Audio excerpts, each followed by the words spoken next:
Acara ini disponsori oleh Selamat datang di Bambu Ulung, selamat menikmati hidangan kami.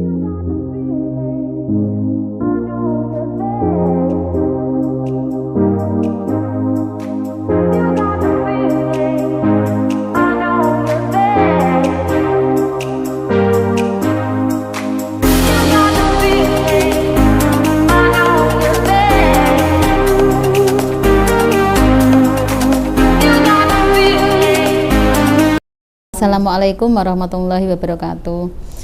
Berjumpa lagi sahabat Putri Cempaka dimanapun Anda berada.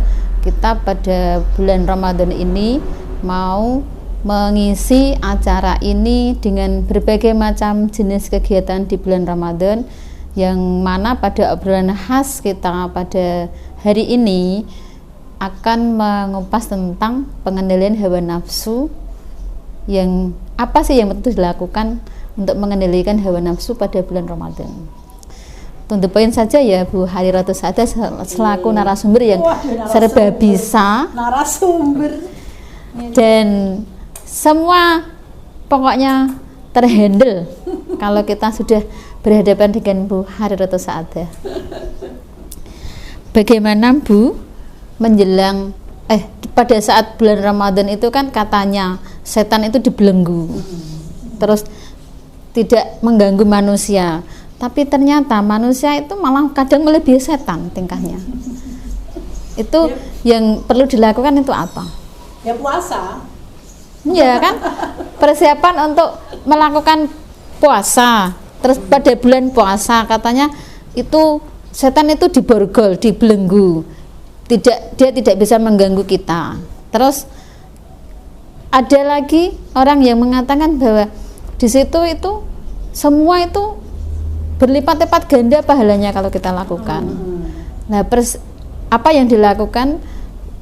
Kita bisa stabil mengendalikan hawa nafsu di bulan Ramadan. Gini Bu Ham, tingkat keimanan seseorang itu ibarat anak sekolah. Ya. Ada yang tingkatannya PAUD, TK, SMP, SMA, ada yang sudah profesor, doktor kan begitu. Dalam memaknai definisi Ramadan bahwa kita ini dibebaskan dari godaan setan, itu kan untuk orang-orang yang memang belajar tentang agama sehingga ada sebuah optimisme. Alhamdulillah saya bisa hidup di bulan Ramadan di mana penuh keberkahan dan tidak tergoda oleh setan kan begitu. Itu sebuah optimisme. Optimisme ini atau keyakinan ini harus ditumbuhkan supaya manusia itu ada semangat untuk selalu meningkatkan ibadahnya. Tetapi apakah kemudian nafsu itu benar-benar bisa dikendalikan di bulan Ramadan? Faktanya tidak. Nafsu itu melekat pada diri manusia kok. Otomatis sih Bu Ham, kalau kita puasanya sungguh-sungguh, dijiwai betul, nafsu kita pasti terkendali. Karena ngeleh, kurang turu, terus kemudian capek, otomatis kan sembarang rosol-rosol. Masa aja mau mikir nafsu apa yang dipikir. Makanya kan kalau kita mau pengendalian nafsu, latihannya ya dengan puasa. Nah, kan kalau kita puasa biasanya nafsu ibu-ibu itu pada saat belanja untuk mempersiapkan pada saat buka. Pada saat mau belanja ingat Bismillahirrahmanirrahim, aku mau belanja tapi aku ini poso. Kan ngono. Nanti nggak jadi belanja, nggak jadi buka. Ya belanja tapi sesuai kebutuhan, bukan sesuai keinginan, bukan sesuai gaya hidup kan gitu. Itu termasuk nafsu ya Bu berarti? Termasuk nafsu. Saya pernah melihat teman saya memang dia punya duit tetapi tidak begitu kaya. Menurut saya ya biasa saja lah. Standar. Saya tidak bicara tentang orang yang kaya di atas rata-rata loh. Kemudian dia belanja hal-hal yang saya melihatnya itu dia tidak terlalu butuh. Karena ingin? Ya karena ingin diakui. Karena ingin diakui, misal di dalam ruang tamunya itu banyak pernak-pernik keramik yang harganya juta-jutaan gitu loh Bu Ham. Dipajang-pajang gitu. Kemudian saya tanya, sebetulnya manfaatnya itu apa sih? Ya kan untuk hiasan tuh. Lah kenapa untuk hiasan? Mau dirimu saja ngasih sangu anakmu saja pasti perhitungan. Kenapa beli yang seperti itu? Itu juga nafsu. Itu nafsu. Lain persoalan kalau memang dia kayaknya di atas rata-rata sudah tidak mikir bagaimana besok, bagaimana. Kalau dia masih mikir besok dan kenapa tidak membeli sesuatu sesuai kebutuhan? Apa nafsu? Ada fungsinya, Iya. ada manfaatnya gitu loh. Apa nafsu itu ada kategorinya, Bu? Gini loh, misalnya nafsu batin dan nafsu lahir, nafsu jasmani dan nafsu rohani. Apa ada kategorinya seperti itu? Nah, kategori Nafsu. ada, tetapi jenis-jenis nafsu kita tidak bicara tentang agama ya. Yeah. Kita bicara tentang realita Tuhan. Yang sehari-hari Bahwa, kita alami iya, saja. ada orang yang kelihatannya dia berbuat baik, tapi ternyata hanya nafsu belaka. Itu termasuk nafsu apa itu? Ya, kelihatannya berbuat Kelihatan. baik, tetapi ternyata hanya nafsu belaka. Ya nafsu. Ya nafsu ingin berbuat seperti itu. Berarti kalau dia nafsu, ya harus diperangi. Caranya?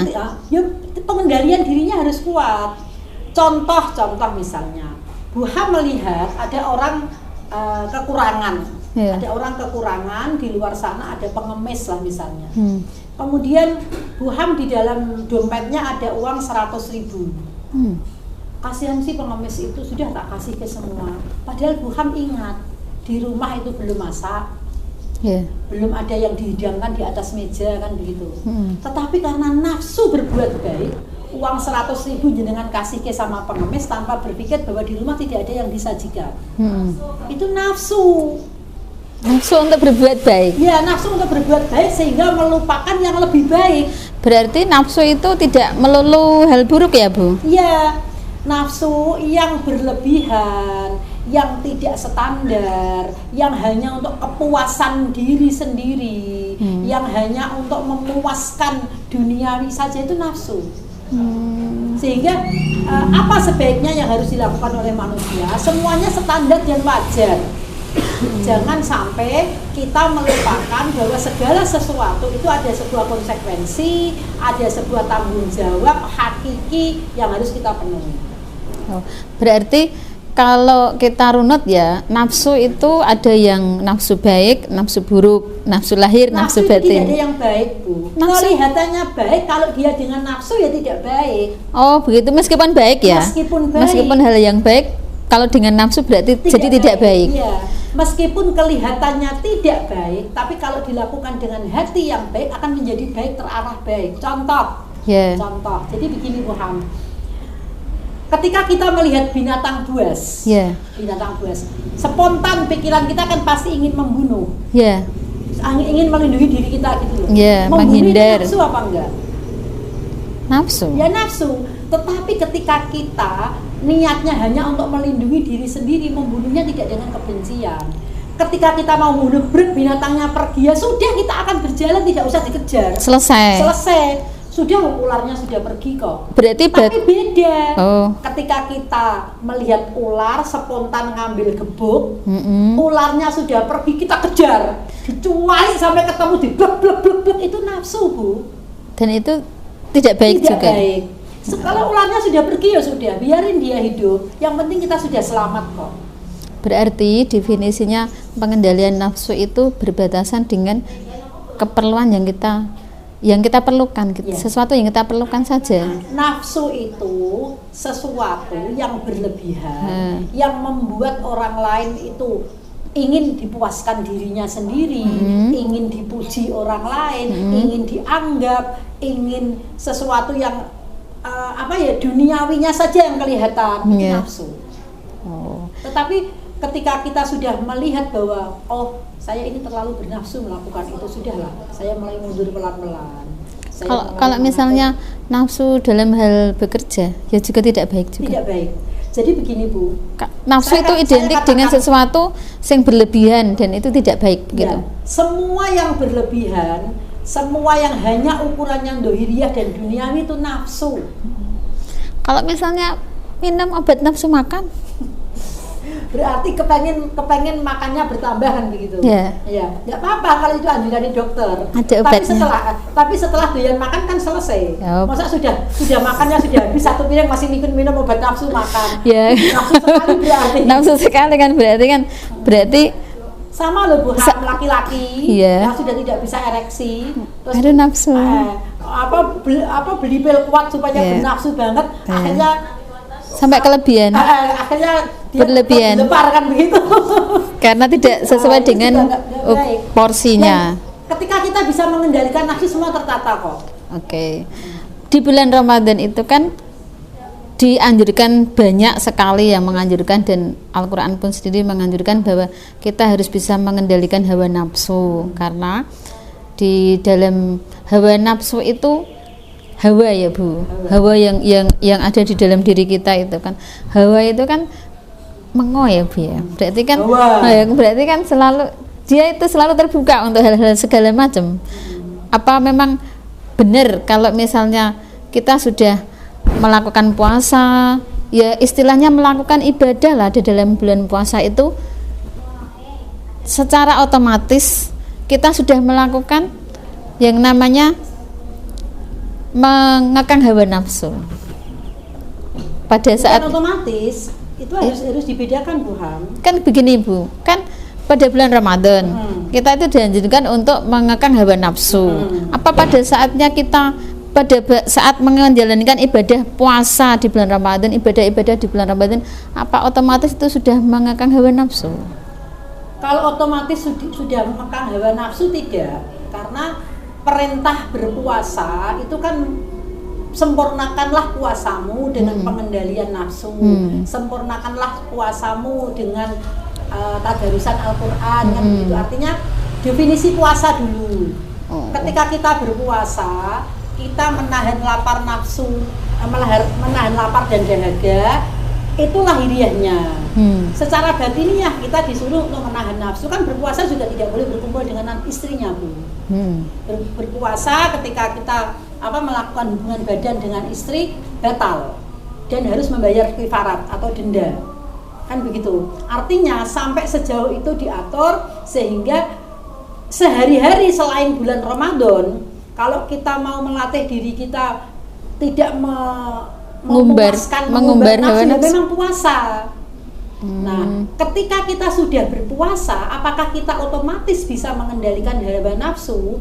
Kalau otomatis tidak, tergantung apakah kita berpuasa hanya sekedar menjalankan kewajiban atau kita sadar tentang hakikat dan definisi puasa yang sesungguhnya. Kalau kita hanya sekedar menjalankan kewajiban, ya sepenting sahur, terus poso, bar subuh turu, terus ora kerja. Nah itu saya juga termasuk itu. Sedikit masuk ke kategori itu. Ya enggak apa-apa, karena tidurnya orang puasa kan juga ibadah. Ya, kalau tidak punya aktivitas. Kalau memang tidak ada tanggung jawab yang melingkupi. Tapi manakala kita punya tanggung jawab, bukan harus ngajar, saya harus bekerja misalnya. Nanti wayah buka puasa ya kudune masak, nyiapin makanan, kan kita harus tahu tentang tanggung jawab kita. Sehingga ketika kita mengerjakan sesuatu meskipun kita kondisinya lapar atau haus misalnya, kita bisa tidak marah, kita bisa tidak terkendali. Kita tidak ngesulo, tidak marah, tidak menggerutu. Itu kan berarti kita bisa mengendalikan nafsu kita. Apa yang bisa kita ajarkan pada anak-anak kita yang masih kecil, yang notabene belum bisa istilahnya dikasih tahu dengan bahasa verbal kita? Gampang Bu, kalau saya dengan anak-anak itu ketika saya mau marah ke puasa, saya matur, "Dek, ibu lagi puasa loh. Kalau seandainya nggak puasa, ibu sudah marahin adik." Itu tentang kita ke anak kecil. Iya. Anak kecil yang harus dilakukan anak kecil, kita mengedukasi anak kecil biar dia itu bisa mengendalikan juga. Iya, dengan seperti itu dia akan melihat, Bu, berarti kalau puasa nggak boleh marah. Tidak hanya marah, nggak boleh rewel. Nah, rewel nggak boleh, nangis saja batal. Ketika air mata jatuh, ini aku batal, Bu, cepat diusapi batal. Gitu aja. Oh iya, itu kenapa kok bisa seperti itu ya, Bu? Ya, pengendalian. Itu loh, katanya nangis bisa batal, itu emang benar? Kalau itu sih khilaf ya. Ada yang mengatakan kalau nangisnya disengaja batal, kalau tidak sengaja ya tidak. Misalnya pas kebetulan ada orang kecelakaan, kita ya Allah Gusti kasihan sekali, nangis sudah batal. Tapi nek meraung-raung, meratap-ratap karena kita ditinggal orang yang kita sayangi misalnya pada saat Ramadan, ya itu yang batal Tuhan. Kan berarti sengaja. Kita lupa Bu, lah aku iki poso kok meraung-raung sampai begitu. Nah, itu batal. Sama dengan kalau tidak disadari. Lah ya harus sadar, kan kita ngaji. Otomatis kalau tidak disadari berarti dia tidak bisa mengendalikan nafsu. Berarti kalau misalnya kita memang sudah menjalani itu semua lepas dari bulan Ramadan. Kan tadi diajarkan situ. Apa sih yang sebenarnya kita harus lakukan di hari-hari biasa saja, Bu? Yang kita pada di luar bulan Ramadan. Ya, yang kita lakukan sewajarnya saja, Bu Ham. Kalau kepengen nangis, nangis. Cuman nangis yang tidak meratap-ratap. Kalau kepengen ketawa, ketawa, tapi jangan sampai mentertawakan orang lain. Kan kita misalnya ada orang lain gembira, kita tertawa, tapi mentertawakan orang lain kan nggak boleh, Bu. Atau menjadikan orang lain bahan olok-olokan supaya orang lain tertawa. Itu juga tidak boleh. Membuli. Nah, jangan. Kadang-kadang sih kalau bahasa kerennya sekarang membuli, tapi sejak dulu sebetulnya kan ada peraturannya. Orang bercerita tentang kelemahan orang lain supaya orang lain tertawa, baik secara fisik maupun keilmuannya atau apa, itu juga tidak diperbolehkan karena itu keterlaluan. Kalau kita bicara tentang nafsu atau syahwat antara laki-laki dan perempuan, semua orang itu punya. Semua orang punya syahwat, punya gairah antara laki-laki dan perempuan. Lawan jenis.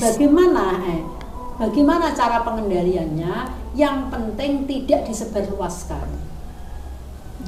Jadi begini, mohon maaf ya Bu. Dalam kehidupan sehari-hari. Misalnya ada anak-anak muda. Meskipun dengan muhrim. Dua suami istri. Kalau dengan muhrim sewajarnya. Yang kita bicarakan yang tidak dengan muhrimnya, misalnya. Ada anak muda punya pacar. Dia sudah punya pacar, sudah deket beberapa tahun, pacaran 3-4 tahun lah.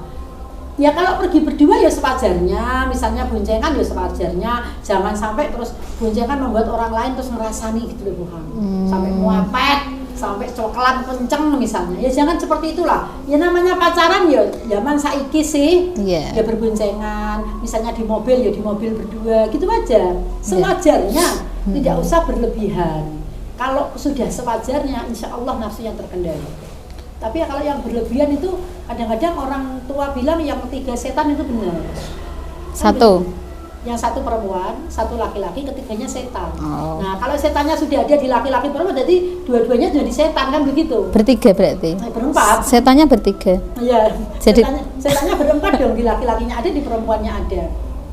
Gitu. Tetapi ketika seseorang sudah terlanjur melakukan sebuah perbuatan dosa, ya serta-merta harus bertobat, jangan kemudian malah bangga begitu loh. Aku bangga kok melakukan ini terus disiar-siar ke, itu nafsu lagi. Nafsu membanggakan diri terhadap dosa yang dilakukan. Berarti kalau saya pikir ini ya Bu, sepanjang hidup saya itu malah nafsu terus. Ya memang, manusia kan memang punya nafsu Bu. Keinginan-keinginan itu loh. Iya. Manusia itu memang dilingkupi nafsu, makanya pengendalian nafsu itu tidak hanya dengan otak, tidak hanya dengan pikiran, tidak hanya dengan kecerdasan, harus dengan hati dan tindakan. Hati itu akan mengarahkan kita manakala kita mampu menasehati hati kita sendiri.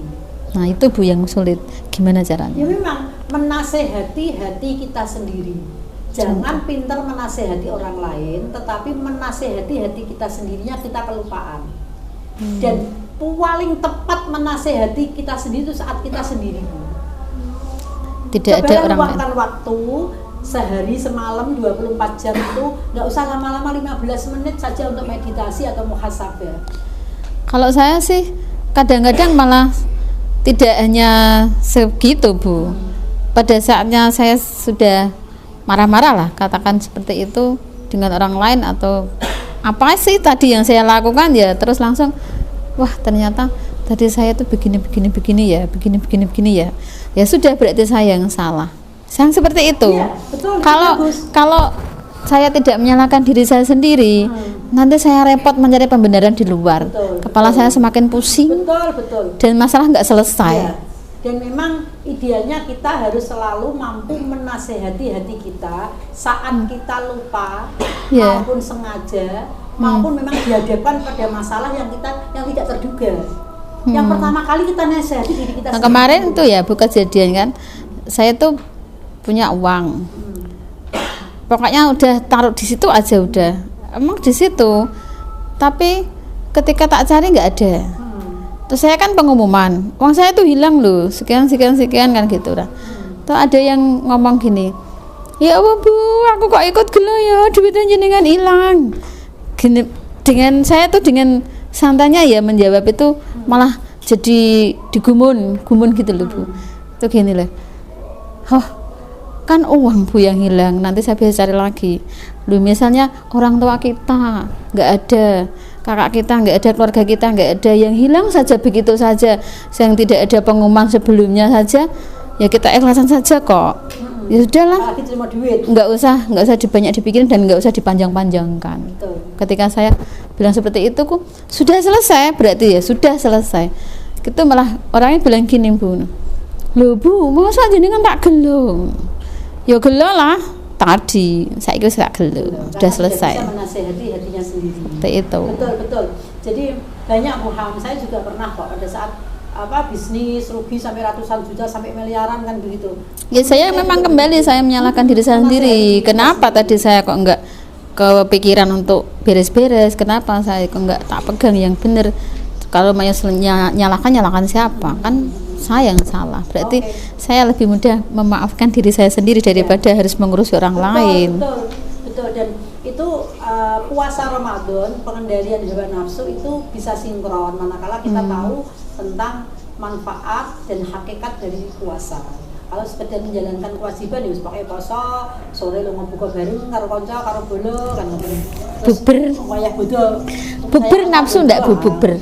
Terima kasih sahabat Putri Cempa dimanapun Anda berada, saya harap untuk memberikan komen, like, share yang positif untuk berkembangnya channel kita, terutama di bulan Ramadan ini. Amin. Wassalamualaikum warahmatullahi wabarakatuh. Waalaikumsalam warahmatullahi wabarakatuh.